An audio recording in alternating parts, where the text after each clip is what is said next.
আগে চেক করো, তারপরে বিশ্বাস করবা, ঠিক কিনা? তাহলে এখন থেকে একটা কিছু শুনলে বিশ্বাস করবেন।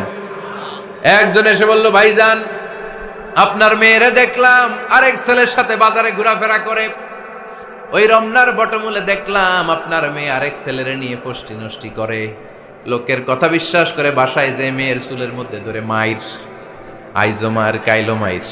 এরকম হইতে পারে না? হয়তো ওই লোক আপনার মেয়ের মতো দেখতে আরেক মেয়েকে দেখছিল। এরকম হয় কিনা সমাজে? একজন এসে বললো, ভাই আপনি এখানে ভাবিরও তো দেখলাম ওই জায়গায় আরেক লোকের সাথে ঘোরাফেরা করতেছে, খবর রাখেন না বাসা? আপনি রেগে মেগে, ঘটনা কি? আমার খেয়ে আমার পরে আরেকজনের সাথে, যে এই বাড়িতে যে মায়ের, কোনো কথা নেই। দেখবেন যে ছোট্ট মারামারি থেকে এই ঘটনা অনেক সময় বিচ্ছেদ বা ডিভোর্স পর্যন্ত গড়ায়, ঠিক কিনা? ওই যে শোনা কথায় কান দিচ্ছেন, ফাতাবাইয়ুন, আপনি চেক করেন নাই। হয়তো আপনার স্ত্রীর মতো দেখতে বা আপনার স্ত্রী যে জামা পরে, যে পোশাক পরে, এরকম পোশাক পরে আরেক নারীকে দেখছে, আপনার বউ না এটা। আপনার মেয়ের ব্যাপারে যে তথ্য দিয়েছে এটা সঠিক নয়, সে আপনার মেয়ের মতো আরেকটা মেয়েকে দেখেছে, এসে আপনার কাছে বলে দিছে, আপনিও বিশ্বাস করছেন। ভেজাল আছে না নাই? এই ভেজালগুলোকে থামানোর জন্য কোরআনে এই বিধানগুলো নাজিল করেছে কে? তাহলে ফরিদপুরের ভাইয়েরা, সমাজটারে সুন্দর রাখার তথ্য একটা শুনলেই বিশ্বাস করবেন না। সিলে কান নিয়ে গেছে শুনলেই সিলের পিছনে দৌড়, নাকি? কি করবেন? আগে কানে হাত দিয়ে একটু দেখবো কান দুইটা আছে না নাই, তারপরে চিলের পিছনে দৌড়াবো। তাহলে এখন থেকে আমরা তথ্য একটা শুনলেই বিশ্বাস করব। তাহলে কি করবেন? বলতে হবে কি করবেন?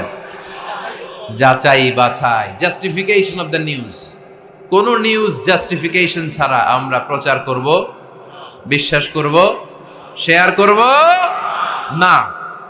আল্লাহ বললেন, ইয়া আইয়ুহাল্লাযীনা আমানু লা ইয়াসখার কওমুম মিন কওম। ওহে আমার ঈমানদার বান্দারা, শোনো শোনো, খবরদার কখনো কোনো মুমিন বান্দারে ঠাট্টা করো না, অবজ্ঞা করো না, ঠাট্টা করো না।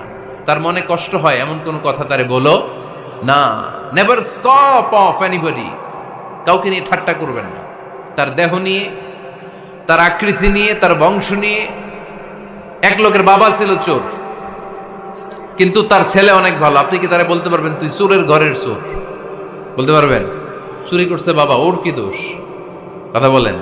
এগুলো কবিরা গুনাহ। আওয়াজ করে বলেন তো, কি গুনাহ? কবিরা গুনাহ। কারো আকৃতি নিয়ে, আমার ফরিদপুরের কলিজার টুকরা যুবক ভাইরা, কারো আকৃতি নিয়ে কখনো অবজ্ঞা করবে না, তুচ্ছ জ্ঞান করবে না। এটা কবিরা গুনাহ, এটা আল্লাহ খুব অপছন্দ করেন। এর কারণ আকৃতিটা আমাদের হাতে নাই। আমাদের কারো নাক লম্বা, কারো খাটো, আমরা কেউ কালো কেউ সাদা।